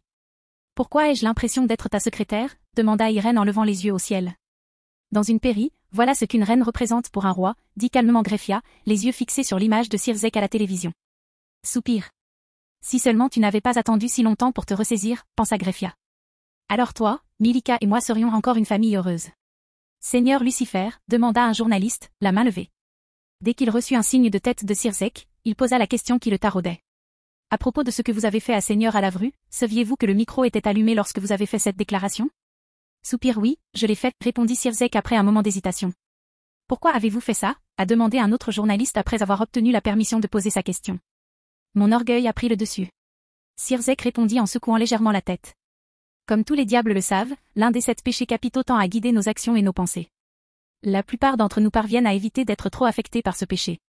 Moi, en revanche, j'étais aimé et respecté, mais pas pour autant. J'ai mentionné être le plus fort, mais pendant longtemps, j'ai tenu ces choses pour acquises. Je serai toujours aimé des gens et je serai toujours le diable le plus puissant des enfers. Tout le monde dans la salle est resté silencieux en entendant les propos de Sirzek. La plupart des spectateurs du live ont également fait silence. Alors, qu'est-ce qui a provoqué ce changement d'avis? A demandé un autre journaliste. Était-ce la perte du duel? Non, pas du tout, répondit Sirzek en secouant à nouveau la tête. C'est là que j'ai compris que je perdais tout à cause de mon orgueil. On m'a même dit à 3 reprises que je n'étais pas digne de mon titre. Et après mûre réflexion, j'ai compris qu'ils avaient raison. Je n'étais qu'un enfant mâle à l'ego surdimensionné. On dirait que le vieux Sirzek est de retour, dit Rea en souriant à Venlana. Il semblerait que oui, répondit Venlana avec un sourire. Même s'il a retenu la leçon, je vais quand même le gifler pour avoir humilié mon bébé en public, gronda Léona. Je suis sûre qu'elle s'attend à quelques gifles, dit Venlana, toujours souriante. Puis elle regarda Greffia. Ne vous inquiétez pas, dame Venlana, dit Greffia de son ton habituel. Après notre conversation à l'infirmerie, il a lui-même détruit ce que nous avions. En entendant cela, James, Ria, Sona, Irène et Yasaka écarquillèrent les yeux de surprise. Skatash, bien que surprise elle aussi, ne changea pas d'expression. Est ne connaissait pas assez Greffia pour s'en soucier, donc son expression resta la même. Pendant ce temps, Léona et Rea étaient déjà au courant du divorce. Je suppose que nous aurions dû nous attendre à cela lorsque la publicité entourant les erreurs des anciens membres du conseil a été révélée, a déclaré Sona. Mais qu'en est-il de Milika? Demanda Ria tristement. Je lui en ai parlé, a déclaré Greffia, sans donner plus de détails. Pendant que les occupants de la salle discutaient, Sirzek répondait aux questions des journalistes présents. Après la dernière question, Sirzek quitta la tribune et fut remplacé par Serafal. Bonjour tout le monde. Leviathan est là, cria Serafal dans le micro en agitant ses mains vers la foule avec enthousiasme. Alors que Serafal interagissait avec la foule, on pouvait apercevoir Issa derrière son emplacement initial. Il était clair qu'elle faisait de son mieux pour éviter de se retrouver face à une paume lors d'une diffusion en direct. De plus, en regardant attentivement, on pouvait voir que ses yeux étaient légèrement rouges et que des mèches grises dépassaient de sa chevelure noire. Ça ne fait qu'un jour qu'Issa est devenue ta reine, pourquoi? Demanda James en essayant de retenir un rire. Je ne peux qu'imaginer ce que ce pauvre homme a vécu avec ma sœur, dit Sona en secouant la tête. Eh bien, je suis sûre que ça ne peut pas être si mal, dit Rea d'un ton plutôt incertain. Léona, qu'est-ce que tu fais? Demanda Yasaka après avoir vu Léona appuyer sur les boutons de la télécommande. Je sauve cette conférence de presse, dit Léona. Entendre ce crétin arrogant s'excuser sera un excellent somnifère. Et puis, montrer à Moka et à ses sœurs à quoi ressemble leur père actuellement devrait leur faire bien rire. Tu es peut-être le plus diabolique de tous les démons que j'ai jamais rencontrés, dit Yasaka avant de reporter son attention sur la télévision. Tandis que le groupe discutait dans la pièce, ce Rafale commença à débiter tout ce qui lui passait par la tête et qui n'avait rien à voir avec ce qu'elle était censée annoncer. Puis, quand ce Rafale parla de transformer leur reine en une magical girl comme elle, Issa n'en put plus. Il apparut à ses côtés dans un sursaut de vitesse et sortit ses deux queues, auxquelles elle s'efforça de s'échapper. Dame Léviathan, commença Issa. Appelle-moi Léviathan. Cria ce Rafale en signe de protestation. Tu as oublié l'annonce que tu allais faire à propos du nouveau Satan. Termina Issa, sans se soucier de la plainte de ce Rafale. Immédiatement, ce Rafale arrêta de se battre. Oh, tu as raison, Issa-chan. Dit ce Rafale avec un sourire reconnaissant. Tu ferais vraiment une magical girl parfaite. Regarde comme tu viens de sauver la situation. Au lieu de répondre, Issa retourna à l'endroit où elle se tenait initialement à pas lourd. Quoi qu'il en soit, moi, Léviathan, je suis ici pour annoncer qu'à partir d'aujourd'hui, James Alavru n'existera plus. Dit ce Rafale d'un ton solennel. Désormais, il sera connu sous le nom de Seigneur James Sataniel des 5 grands Satans. Chapitre 278, fin des vacances d'hiver. Le lendemain de l'annonce de James comme 5e Satan, Irène et lui se rendirent aux enfers pour remplir les formalités administratives. Yasaka retourna à Kyoto à l'approche de la limite de 72 heures d'éloignement des lignes telluriques. Quant à Scatash, bien qu'étant également l'une des reines de James, elle resta à Kyoto pour superviser l'entraînement du reste du groupe. Malheureusement, le voyage pour remplir les formalités administratives a duré plus d'une semaine. James devait non seulement remplir les documents nécessaires pour assumer le rôle de Sataniel, mais aussi établir sa résidence sur le territoire de Satan. Il devait également s'atteler à la procédure pour changer son nom de famille, obtenir un compte professionnel pour ses activités en tant que Satan et sélectionner les membres de l'équipe qui seraient formés pour retrouver Rizvim. James n'a même pas pu passer le nouvel an avec sa famille à cause de la paperasse et des problèmes politiques. Mais il n'y pouvait rien. Durant le séjour de James aux enfers, un événement marquant se produisit. Étonnamment, Odin envoya un message d'excuse à James. Irène devina qu'Odin avait entendu parler de la façon dont James avait repoussé Acnologia seul et avait reconsidéré son attitude, ce que James accepta. Cependant, James ne fit absolument rien à propos de la lettre. Il ne répondit pas et ne ricana pas d'un ton moqueur. Il poursuivit simplement ses affaires. Ce jour-là, lorsqu'Odin lui manqua de respect dans sa propre demeure, James perdit tout respect pour l'ancien roi d'Asgard. Cependant, les enfers étant désormais alliés à Asgard, James décida de ne rien faire. Il réduirait au minimum ses interactions avec le dieu de la sagesse et de la guerre et laisserait ce Rafale s'occuper de lui. Lorsque James eut surmonté tout ce qu'il détestait dans sa position de pouvoir, c'était déjà la veille de la 3e heure de sa dernière année de lycée. Bien qu'il reconnaisse qu'aller à l'école à ce moment-là était inutile, James estimait qu'arrêter au dernier moment annulerait tout le temps passé à l'Académie Kuo. Monde humain, Japon, Kuo. La veille du début du 3e cours, Scatash était en salle d'entraînement avec James, Ria et Sona, les poussant dans leur retranchement. D'ailleurs, après Noël, Scatash les entraîna beaucoup plus intensément que d'habitude. Ce qui était logique, elle n'avait pas à se soucier de son travail d'enseignante à l'Académie Kuo, et aucun élève n'avait besoin d'aller en cours. Zut, c'est la première fois que je regrette les vacances scolaires, dit Issei en soulevant des poids avec des runes de gravité sur le corps. Je veux dire, je n'ai pas eu le temps de m'amuser. À part un moment coquin avec Asia, et...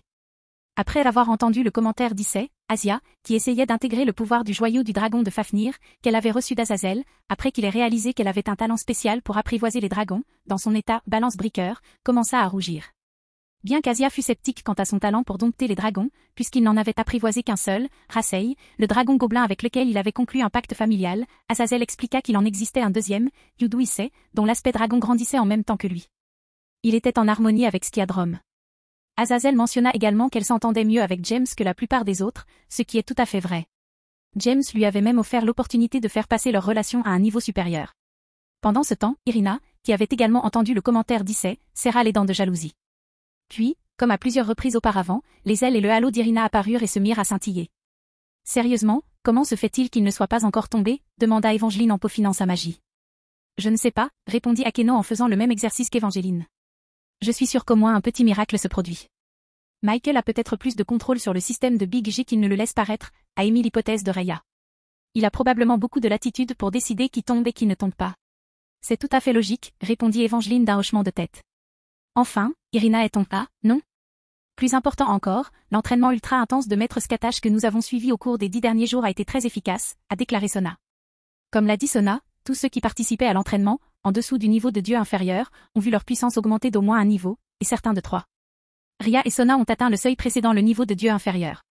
Il en va de même pour Mizor, Moka et Ayam. Dante, quant à lui, avait atteint le rang de dieu inférieur quelques jours auparavant. Ouais, devenir plus fort, c'est bien, tout ça, dit Ria avec dédain.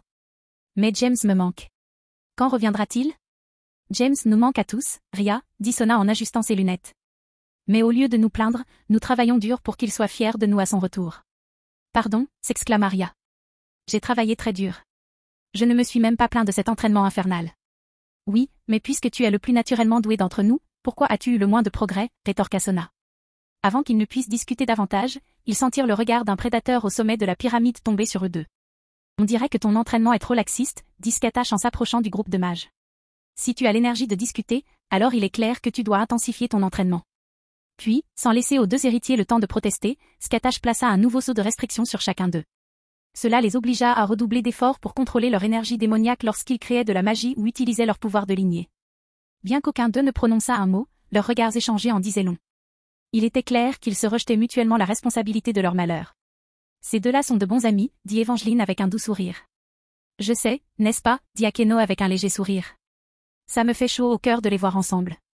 Après avoir entendu les paroles d'Evangeline et d'Akeno, Ria et Sona détournèrent leurs regards mortels l'un de l'autre et regardèrent l'ancien vampire et l'ange à moitié déchu avec suffisamment de chaleur dans leurs regards pour mettre le feu à une forêt tropicale. Après avoir puni Ria et Sona, Skatash se promena dans la salle d'entraînement. Elle finit par rejoindre Asia. À son arrivée, il semblait que Fafnir, dont l'âme était à l'intérieur du joyau du dragon, lui rendait la tâche difficile pour utiliser ses pouvoirs. Asie, invoque Fafnir, dit Skatash d'un ton qui ne laissait aucune place à la discussion. S'étant trop concentrée sur le joyau du dragon, Asia sursauta lorsqu'elle entendit la voix de Skatash. Maître Skatash, il n'y a pas assez de place ici, dit Asia d'un ton et d'une expression légèrement inquiet. Fafnir ne sera-t-il pas mal à l'aise? Ton cœur est ta plus grande qualité, Asia, dit Skatash avec un léger sourire aux lèvres. Pourtant, l'instant d'après, ce sourire disparut. Mais dans ce cas, ce lézard doré géant abuse de ta gentillesse. Appelle-le. Je vais lui parler. Oui. Oui, madame, dit Asia avant de prendre une profonde inspiration. Puis elle tint le joyau du dragon contre sa poitrine comme pour le prier. Fafnir, dragon giganti, je t'invoque. Un instant plus tard, le joyau du dragon noir dans les mains d'Asia fut baigné d'une lumière dorée. Puis, cette lumière, accompagnée du joyau du dragon, jaillit des mains d'Asia et grandit jusqu'à prendre la forme d'un grand dragon occidental sans ailes, aux écailles dorées et doté d'une corne au bout du museau. De cette corne pendait une culotte. Et à en juger par sa taille, elle appartenait probablement à Asia. Asiatan, as-tu préparé l'offrande? Demanda Fafnir, l'excitation lisant dans ses yeux. Une culotte, je veux la culotte d'Asiatan. Tandis que Fafnir parlait, Asia fouillait dans le sac qu'elle portait presque toujours sur elle. Lorsqu'elle retira sa main, elle tenait une culotte pliée. Cependant, avant qu'elle puisse la tendre à Fafnir, Skatash posa sa main sur l'épaule d'Asia. Il n'y aura pas d'offrande, dragon dégénéré, dit Skatash d'une voix froide. Soit tu coopères avec Asia, soit nous pouvons en discuter. Qui ose me parler ainsi, dragon giganti, s'exclama Fafnir avec colère. Puis il se mit à chercher la source de cette voix. Je vais t'écraser et brûler ton âme de mon feu. Au début, Fafnir parla avec colère, prêt à mettre sa menace à exécution. Cependant, lorsqu'il regarda Skatash dans les yeux, sa voix se bloqua soudain dans sa gorge. Il tenta alors de reculer. Cependant, la salle d'entraînement manquait de place pour permettre à Fafnir de se déplacer librement. Skatash. Non, je veux dire, maître Skatash, dit Fafnir d'une voix légèrement effrayée. Je ne savais pas que vous seriez là. Peut-être êtes-vous l'ami d'Asiatan? Tandis que Fafnir parlait, il tendit lentement la main et retira la culotte d'Asia de la corne de son museau. Puis, il tenta de la cacher discrètement derrière son dos. Heureusement, Skatash ne s'intéressait pas à ce qu'il faisait. Elle voulait seulement aider Asia à devenir plus autonome, balance briqueur. Oh, tu ne le savais pas? Demanda Skatash d'un ton neutre. Bien qu'elle ne soit pas ma disciple, j'ai été chargée de la former. Et d'après ce que j'ai entendu d'Asia, ses actions ont entravé ses progrès. En entendant cela, les yeux de Fafnir s'écarquillèrent. Puis, il se mit à trembler de terreur. Bien qu'il n'ait jamais rencontré Skatash avant son arrivée dans les terres de l'ombre, il avait entendu parler de ses exploits avant que le Siegfried originel ne le tue. Non. Je ne ferai jamais ça, ni à Fafnir. J'aime Asiatan. Je ne ferai jamais rien qui puisse lui compliquer la vie. Bien. Skatash hocha la tête. Alors pourquoi ne l'aides-tu pas à intégrer ses pouvoirs dans son balance briqueur? Et je veillerai à ce que tout se passe bien.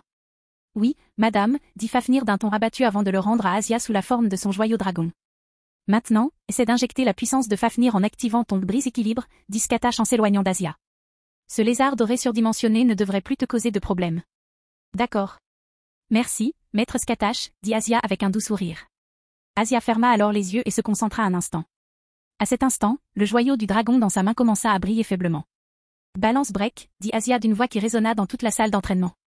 Un instant plus tard, elle fut enveloppée d'une lumière dorée. Puis, une fois la lumière tamisée, Asia se tenait là, vêtue d'une cotte de mailles dorée ornée de motifs de dragon et de pierres rouges éparpillées sur son armure. De plus, une barrière fut érigée, avec Asia au centre. Tous ceux qui se trouvaient à l'intérieur de la barrière remarquèrent leur fatigue disparaître. Non seulement leur fatigue était guérie, mais aussi leurs blessures, mineures ou majeures. L'affection du crépuscule sacré, le jardin de charité entretenu par la princesse dragon sacrée, dit Asia d'un ton calme. Asia ouvrit les yeux après avoir prononcé le nom de sa sous-espèce, Balance Briqueur, puis se regarda avec enthousiasme. Très bien, Asia, dit Scatache en s'approchant à nouveau d'Asia. Tu ne devrais plus avoir de problème pour entrer dans cet état. Mais si ce lézard te cause encore des ennuis ou commet d'autres actes de harcèlement sexuel, préviens-moi. Oui, maître Scatache, dit Asia avec enthousiasme. Puis elle le serra dans ses bras, le sourire aux lèvres. Merci. Merci infiniment. Maintenant, je peux assurer la sécurité et la santé de ceux qui me sont chers. Souriant à cette démonstration d'affection, Scatache tapota le dos d'Asia et sourit doucement jusqu'à ce que l'ancienne religieuse se calme et la libère en rougissant. Qu'est-ce que c'est, s'exclama Séuchulin. Le maître aime les blondes? Elle traite Kunou et Asia très différemment du reste d'entre nous. Populaire. Oh, gémit Séuchulin tandis que l'air quittait ses poumons et qu'il tombait au sol. Lorsqu'Asia invoqua Fafnir, cela attira l'attention de tous dans la salle d'entraînement. Puis, tous la virent activer son brise-équilibre. Naturellement, ils virent aussi l'expression douce de Scatache lorsqu'elle lui tapota le dos. Alors, bien sûr, Séuchulin ne put garder ses pensées pour lui. En réponse, Scatache fit un mouvement du poignet et envoya sa lance voler vers Séuchulin, le frappant au ventre de la pointe arrière. Un instant plus tard, l'ascenseur s'ouvrit et James sortit, suivi d'Irène. Maudit politicien, murmura James avec colère. Le monde serait meilleur si nous mourions tous. Les pieds de James s'arrêtèrent à quelques pas de l'ascenseur. Puis il scruta rapidement la salle d'entraînement. La première chose qu'il remarqua fut Séuchulin, gisait au sol, souffrant, la lance de Scatache et la sienne à côté de lui. Il remarqua ensuite que la plupart des personnes autour de Séuchulin secouaient la tête. Puis il vit Asia debout à côté de Scatache, le visage rouge. Ces seules observations permirent à James de comprendre ce qui s'était passé. Lancé, c'est lancé, hein, dit James d'un ton désintéressé. Bref, je suis de retour. Allons dîner. Ensuite, je dois ramener Kunou à la maison. Après tout, on a tout court demain. Chapitre 279, une confession inattendue. Monde humain, Japon, Kuo. La première semaine du 3e trimestre passa vite. Hormis les cours, les activités extrascolaires et l'entraînement de retour, les résidents du lotissement à Lavru n'eurent à faire face à aucun événement inhabituel, hormis le transfert de Kokoa en première année à l'Académie Kuo. Bien que Kokoa ait été transférée en première année, elle fut la seule parmi les démons à se retrouver dans une autre classe. La raison était simple, la classe de Koneko et Ravel était pleine. Il ne faut pas oublier non plus que les présidents des clubs de 3e année se retireront et éliront leurs successeurs. Le conseil des élèves, le club de recherche occulte et le club de MMA ne firent pas exception. Au cours du 2e trimestre, certains élèves ont fait campagne pour devenir président du conseil des élèves. Finalement, la course est revenue à Anakai Momo et Xenovia Karta. À la surprise de près de la moitié des élèves, Xenovia a finalement remporté le poste de présidente du conseil des élèves lors des élections. Malgré son originalité et son manque de bon sens, il était clair pour quiconque prenait le temps de l'observer que Xenovia souhaitait sincèrement le bien des élèves de l'Académie Kuo. Dans le cas de l'ORC, la passation de pouvoir fut beaucoup plus simple. Ria céda simplement la présidence du club à Asia, qui doutait de sa pertinence, et nomma Yuto vice-président. Comme pour l'ORC, le transfert du club de MMA fut relativement simple. Cependant, au lieu d'une simple passation de pouvoir, un tournoi fut organisé. Moka, vainqueur du tournoi, devint présidente du club. Elle choisit ensuite sa meilleure amie, Misor, comme vice-présidente. Aujourd'hui, premier samedi du nouveau semestre, tous les résidents du domaine d'Alavru Issei, Asia, Irina, Jean-Chiru, Dante, Lady et Flora étaient assis dans le salon du manoir après l'entraînement. Comme d'habitude, chacun s'était divisé en petits groupes, jouant à des jeux vidéo, discutant ou jouant aux cartes. Les seules exceptions étaient James, Scatache et Irène, qui recevaient un invité important dans l'atelier de James. Soupir. Ce manoir a bien grandi depuis ma dernière visite, dit Sirzek en observant les œuvres dans le bureau de James. Ouais, tes parents ont fait tout ce qu'ils ont pu pour m'offrir mon cadeau de Noël, dit James en haussant les épaules. Sur ce, un silence gêné s'installa dans la salle. Après quelques instants, Sirzek sentit qu'il devait dire quelque chose. Cependant, James le devança. Il semble que tu comprennes enfin pourquoi j'ai dit que tu n'étais pas digne d'être appelé le Satan des enfers, dit James, décidant que toute petite conversation serait inutile. Soupir. Même si mon instinct me le dit, je dois réfuter cette affirmation de toutes mes forces. Dit Sirzek avant de prendre une grande inspiration pour calmer son agitation. Puis il reprit la parole. Je sais maintenant que tu avais raison. Mais je ne m'en suis rendu compte que lorsque Sora l'a dit aussi. Oh. S'exclama James avec une grimace. Tu as dû faire une bêtise pour que Sora-tan puisse dire une chose pareille. Oui. Répondit Sirzek. Puis il expliqua ce qui avait poussé Sorafal à dire cela. Eh bien, je ne peux pas vraiment dire que j'ai de la sympathie pour toi, dit James avec un petit sourire sur son visage. Je ne te demande rien, dit Sirzek en fronçant légèrement les sourcils. Mais je suis sincèrement désolé pour mon comportement. Excuses acceptées, dit James sans hésitation. Après un bref silence, Sirzek se redressa. Puis, il regarda James dans les yeux et parla. Alors pourquoi m'as-tu invité ici, James Sataniel, demanda Sirzek d'un ton solennel. PFF. Il va falloir s'y habituer, dit James avec un sourire ironique. Bref, je t'ai appelé pour voir l'équipe qui recherchera Rizvim. J'ai aussi appelé Michael et Azazel. Et le seigneur Odin et Dame Yazaka, demanda Sirzek avec curiosité. Ils font aussi partie de cette alliance, n'est-ce pas? J'enverrai le compte-rendu de la réunion à Serafal, dit James en haussant les épaules. Ensuite, elle pourra l'envoyer à Odin. Soupir. Je comprends, répondit Sirzek en secouant la tête. Bien qu'il souhaitât recommander à James de tourner la page, il connaissait son caractère aussi bien, sinon mieux, que la plupart des gens. Il comprit que si James lui pardonnait si facilement, c'était uniquement parce qu'ils se connaissaient depuis longtemps. Et sur ce point, Sirzek avait raison. Odin, en revanche, n'avait aucun lien personnel avec James. De plus, il était entré dans sa maison en convoitant ses femmes et en lui manquant de respect. Et Madame Yazaka, demanda Sirzek, décidant qu'il valait mieux poursuivre la conversation. Eh bien, il devra attendre de pouvoir quitter Kyoto, répondit James. Il a passé 3 jours ici à Noël. Il ne pourra donc pas quitter la ligne tellurique de sitôt. Compris. Sirzek hocha la tête. Alors je suppose qu'elle participera par magie de communication, n'est-ce pas? Bien, répondit James en hochant la tête. Pendant ce temps, dans le salon, Ria était assise à la table en face de sa mère. Tandis que Ria la regardait d'un air interrogateur, Venelana arborait un sourire élégant en sirotant une tasse de thé. Soupir. Le baiser sur ma joue, puis l'oreiller sur mes genoux, m'ont rendu méfiante, maman, dit Ria d'un ton solennel. Mais depuis, tu es devenue de plus en plus audacieuse. Tu rivalises même avec les autres filles pour une place sur les genoux de James. Maman, tu essaies de tromper papa avec mon fiancé? Non seulement Ria, mais les autres filles de James, à l'exception de Skatash et Yasaka, absentes à ce moment-là, étaient curieuses de connaître la réponse à cette question. Cependant, aucune d'elles ne croyait que Venelana trahissait Zéoticus, pour une raison simple, l'intention meurtrière de Léona n'avait jamais été évoquée lors des tentatives de Venelana pour séduire James. Ces 2 dernières semaines, Ria avait tenté d'interroger Venelana à ce sujet à plusieurs reprises. Malheureusement, un sujet surgissait à chaque fois, ce qui changeait le sujet. Aujourd'hui, cependant, le moment semblait bien choisi pour en reparler. Non, je te le promets, Ria, dit Venelana après avoir posé sa tasse de thé. Je ne trompe pas ton père. Naturellement, cette réponse laissa Ria encore plus perplexe. Après tout, elle n'aurait jamais pu deviner que ses parents avaient divorcé sans le lui dire. Alors pourquoi es-tu si proche de James depuis que tu vis ici, demanda Ria, encore plus confuse et avec la même frustration dans le ton. La seule autre raison qui me vient à l'esprit, c'est que tu te moques de moi. Si seulement j'en savais la moitié.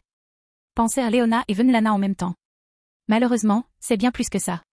À ce moment-là, James, Skatash, Irène et Sirzek descendaient l'escalier du 2e étage. Entendant leurs pas, Venelana sourit et fit discrètement signe à Léona. Ria, il y a une raison à cela, dit Venelana avec un sourire maternel. Et qu'est-ce que ce serait? Demanda Ria en fronçant les sourcils et en croisant les bras sous sa poitrine. James, Skatash, Irene et Sirzek entrèrent dans la pièce juste à temps pour entendre la question de Ria, ce qui fit élargir le sourire de Venelana. Parce que ton père et moi venons de divorcer, révéla Venelana nonchalamment. Et maintenant que je suis célibataire et libre de sortir, j'ai décidé de faire la cour à James. Après cela, l'atmosphère dans la pièce se figea. L'esprit de James s'arrêta net et son corps se figea à mi-chemin. Sans Skatash, il serait probablement tombé au sol, la tête la première. Tout. Sirzek, de son côté, fit quelques pas en titubant. Puis, il se couvrit la bouche en toussant 2 fois. Dès qu'il retira sa main de sa bouche, il réalisa que sa main était tachée de sang. De plus, un filet de sang coulait du coin gauche de ses lèvres. Comme James, Ria resta figée sur place. Heureusement, elle était assise lorsqu'elle apprit la nouvelle. Sinon, elle aurait probablement sombré par terre, car tout le monde autour d'elle était également interloqué par la déclaration de Venelana. Tu as compris? Demanda Venelana avec enthousiasme. Oui, j'ai vu toutes leurs réactions à la caméra, a déclaré Léona avec le même enthousiasme. Et elles étaient superbes. Bien, dit Venelana en souriant. Envoie-les-moi et je les enverrai à Zéo. Cette brève conversation ramena la plupart des membres du groupe à la raison. Grâce au bref échange entre Venelana et Léona, ils comprirent que toute cette histoire de divorce de Venelana et de poursuite de James était une blague. Ce n'est pas très drôle, mais c'en est une quand même. James est la seule exception. Son esprit s'était complètement effondré, il n'entendit donc pas la conversation entre Venelana et Léona. Soupir. Même si ce genre de blague n'est pas de très bon goût, au moins ce n'était qu'une blague, dit Ria en essuyant une goutte de sueur sur son front. Comme Ria, Sirzek fut soulagé d'entendre la conversation entre Venelana et Léona. Il sortit alors un mouchoir de la poche intérieure de sa veste. Après cela, avec un sourire, il essuya le sang de sa main et de sa bouche. Il détruisit ensuite le foulard avec son pouvoir de destruction. Maman, Riatan a raison, dit Sirzek en s'approchant de sa mère. Cette blague était vraiment de mauvais goût. Oh, je vous assure que ce n'était pas une blague, dit Venelana avant de reprendre une gorgée de thé. Puis, après avoir reposé la tasse sur la soucoupe, elle poursuivit, Zéo et moi, c'est vraiment fini. Le divorce a été prononcé quelques jours avant Noël. Un instant plus tard, un document juridique apparut entre les mains de Venelana. Elle le déposa ensuite sur la table pour que tout le monde puisse le voir. Naturellement, la salle fut à nouveau en émoi. Ria, en voyant le document de divorce, écarquilla ses beaux yeux bleus. Puis sa mâchoire tomba si vite que personne n'aurait été surpris qu'elle bouge. Sirzek a perdu l'équilibre à mi-chemin, ce qui l'a fait tomber et glisser sur le sol de la pièce sur un peu plus d'1 mètre. Environ 1 mètre. À cet instant, le cerveau de James redémarra enfin. Skatash l'avait déjà installé sur un canapé tandis que Zest l'aidait à boire lentement un verre d'eau. Tante Venelana, dit James d'un ton fatigué. Mais il fut interrompu. Non, appelle-moi simplement Venelana, dit Venelana avec un sourire charmeur. Pourquoi moi, continua James, ignorant la proposition de Venelana. Je veux dire, je sais que je suis canon, fort comme un diable et en position de force. Waouh! Tu as basculé dans le narcissisme, dit Mysore en riant. Mais il ne ment pas, dit Moka avant de se lécher les lèvres. Mais ça n'aurait pas dû déclencher une telle chose, n'est-ce pas? James termina sa question. Puis il insista. Tu as quitté ton mari il y a longtemps pour ça. Tu as raison, James, répondit Venelana avec un sourire. Alors pourquoi? Demanda à nouveau James. À la question de James, le silence se fit dans la salle. Puis, tous tournèrent leur attention vers Venelana. Ils étaient également curieux de savoir pourquoi Venelana se donnait autant de mal. Pendant ce temps, Sirzek regardait James comme s'il allait le défier en duel à tout moment. Comment ce garçon a-t-il pu susciter l'intérêt de 2 des 3 femmes les plus importantes de ma vie, se demanda Sirzek. Puis il regarda Greffia, dont l'expression n'avait pas changé depuis le début de la conversation. S'il lève la main sur ma Greffia, je le combattrai jusqu'à la mort. Devinant les pensées de Sirzek à la vue de ses expressions faciales changeantes, Greffia soupira. Bien qu'elle n'éprouve aucun intérêt amoureux pour aucun homme, elle ignorait totalement ce qui pourrait arriver. Mais elle savait qu'elle ne voulait pas que Sirzek apparaisse et gâche tout. Puis, elle le fusilla du regard avec une telle intensité que ses pensées, quelque peu dangereuses, se figèrent aussitôt dans sa tête. Malheureusement, Sirzek ne comprenait pas la chaleur qui se cachait derrière ce regard.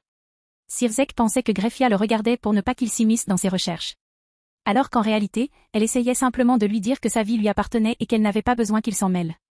Tu sais, tu ressembles beaucoup à Zéo quand il était plus jeune, dit Venelana, brisant enfin le silence. Il était fort pour son âge, talentueux et sûr de lui. Bien sûr, il n'était pas aussi fort que toi. Il ne travaillait pas non plus autant. Comme la plupart des démons, il ne s'entraînait pas beaucoup. Mais son talent et sa confiance, bien que sans fondement, étaient séduisants. Il manquait juste de motivation. Le reste de la salle resta silencieux. Puis Venelana reprit. Zéo possédait 2 des 3 qualités que je recherchais chez un partenaire, dit Venelana en souriant. Il avait du talent et de la confiance en lui. Mais il n'avait aucune envie de progresser. Mais toi, James, tu possèdes ces 3 qualités en abondance. Tu es exactement ce que j'ai toujours voulu chez un partenaire. Mais tu mets fin à un mariage à cause de ça, dit James, ne comprenant toujours pas ce qui se passait dans la tête de Venelana. Honnêtement, si j'étais encore amoureuse de Zéo, cela n'arriverait pas, dit Venelana en secouant la tête. Ding dong. À ce moment-là, la sonnette retentit. Est se dirigea alors vers la porte d'entrée pour l'ouvrir. Pendant ce temps, Venelana continuait de parler. Zéo et moi avons reconnu qu'aucun de nous n'était encore amoureux il y a presque 10 ans, a poursuivi Venelana. Alors nous en avons discuté. Puis nous avons décidé que si l'un de nous trouvait quelqu'un d'autre qui nous intéressait, nous mettrions fin à notre mariage sans rancune ni condition. Une fois de plus, le silence se fit dans la salle, et chacun affichait une expression confuse. Sauf Léona, Venelana et Greffia, qui étaient déjà au courant du projet de Venelana de poursuivre James. Cependant, le silence ne dura pas longtemps. Quelques instants plus tard, Esther revint et conduisit Azazel, Michael et Gabriel dans le salon. Alors que les 3 entraient dans la pièce et sentaient l'atmosphère étrange, Azazel ne pouvait que regarder Zest maladroitement et poser une question. On est arrivé au mauvais moment? Chapitre 280, le nouveau coéquipier de Vali. Monde humain, Japon, Kuo. Bien que l'entrée d'Azazel, Michael et Gabriel n'aient attiré l'attention de personne, lorsqu'Azazel a posé sa question, l'atmosphère s'est dissipée. Tous ceux qui participaient à cette conversation plutôt intense savaient qu'ils n'avaient plus le temps de poursuivre sur ce sujet.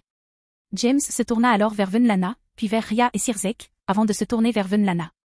Nous en parlerons plus tard, dit James d'un ton solennel. Alors que la plupart des personnes présentes dans la salle avaient des expressions inquiètes et que les 3 nouveaux venus étaient confus, Venelana, Ria et Sirzek hochèrent la tête en signe d'accord.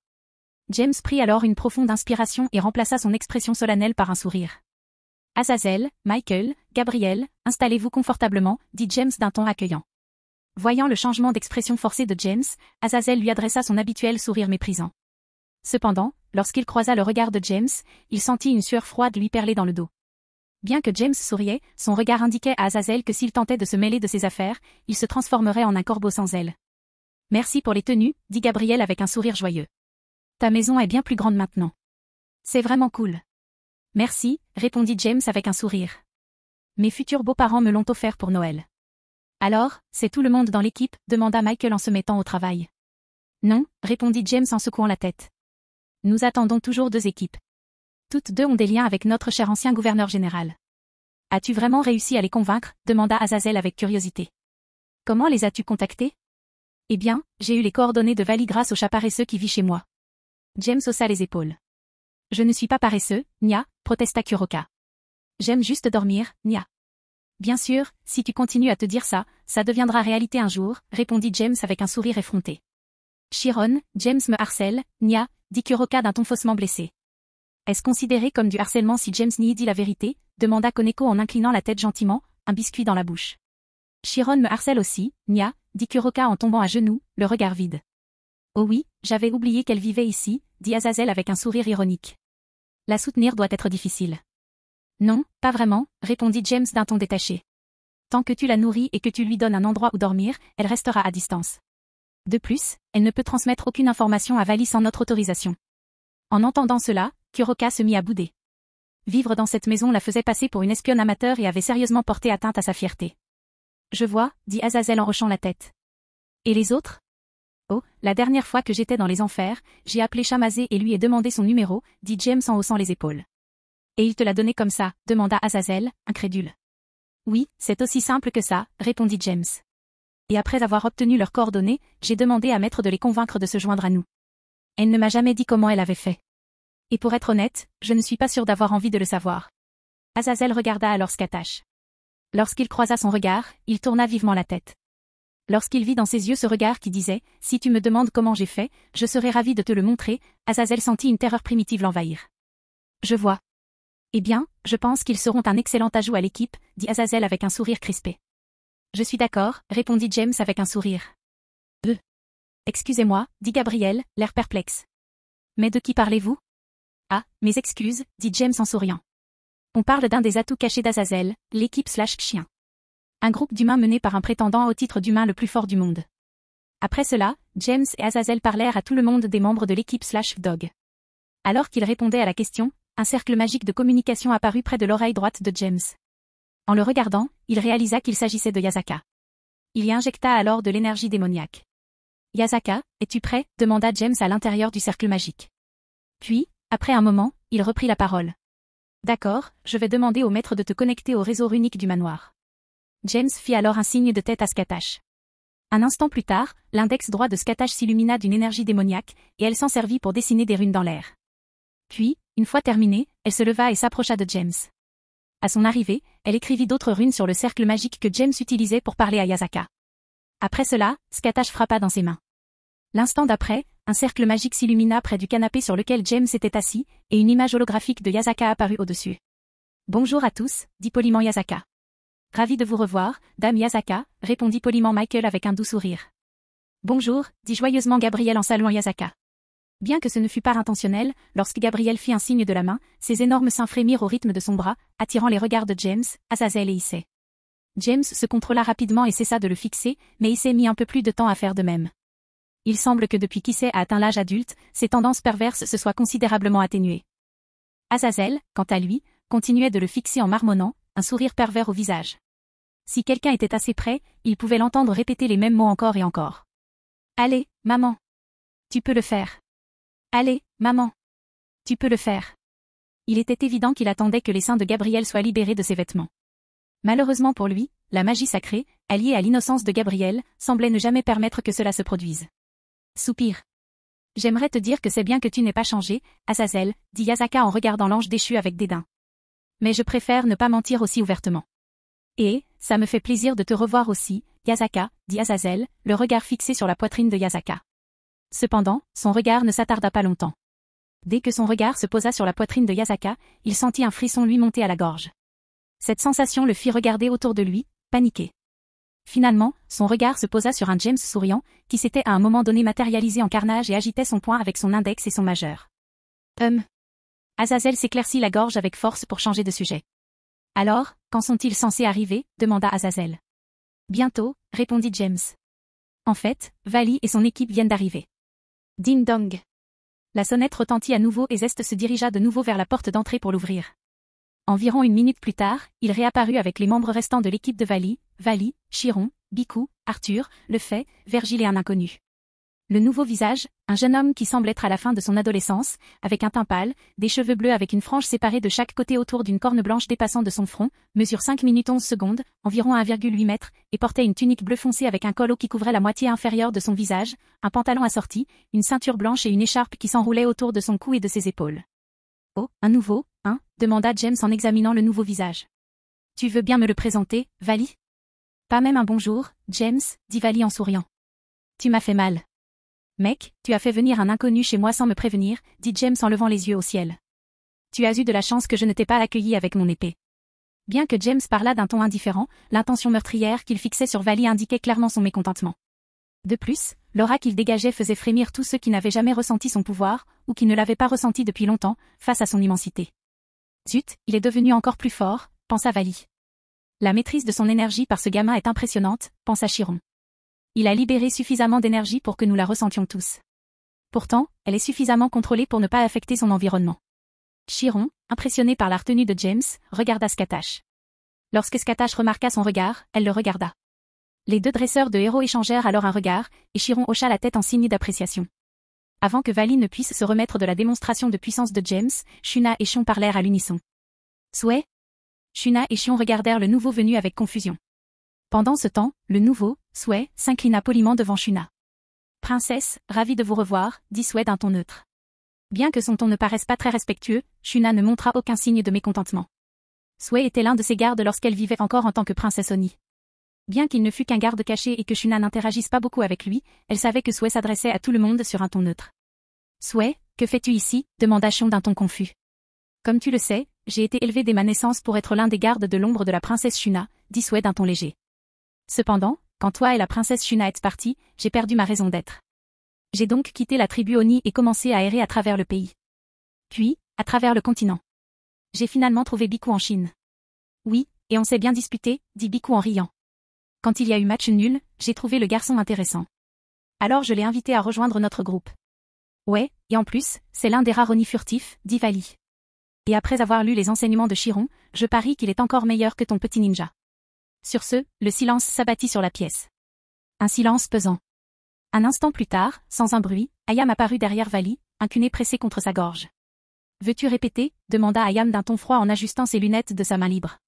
C'était dur, murmura Issei. Skiadrom, je devrais pouvoir faire quelque chose comme ça si je voyage en ombre, non? Tant que l'ombre est derrière la cible, oui, dit Skiadrom dans la tête d'Issei. Mais tu ne peux pas le faire aussi silencieusement et avec aussi peu de vagues qu'elle. Tu es trop stupide pour contrôler aussi bien ton énergie démoniaque. De quel côté es-tu? Demanda Issei d'un ton irrité. À cette époque, Vali reprit ses esprits. Ce n'est pas parce que tu peux approcher de moi que Souhait ne peut pas faire de même avec ton roi, s'indigna Vali.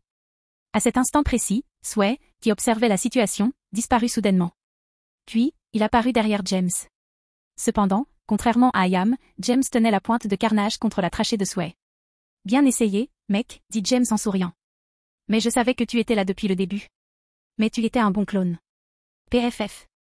Elle est quand même meilleure que moi, hein, dit Souhait avant de ranger le poignard. Puis il s'inclina poliment devant James et reprit la parole. Merci pour ta clémence. Ding dong. On dirait que les derniers de nos invités sont arrivés, dit James avec un sourire en rengainant son épée. Pendant que James parlait, Est se dirigea une fois de plus vers la porte principale tandis que Souhait retournait dans l'équipe de Vali. Fin de la vidéo, abonnez-vous à la chaîne pour nous encourager, merci beaucoup.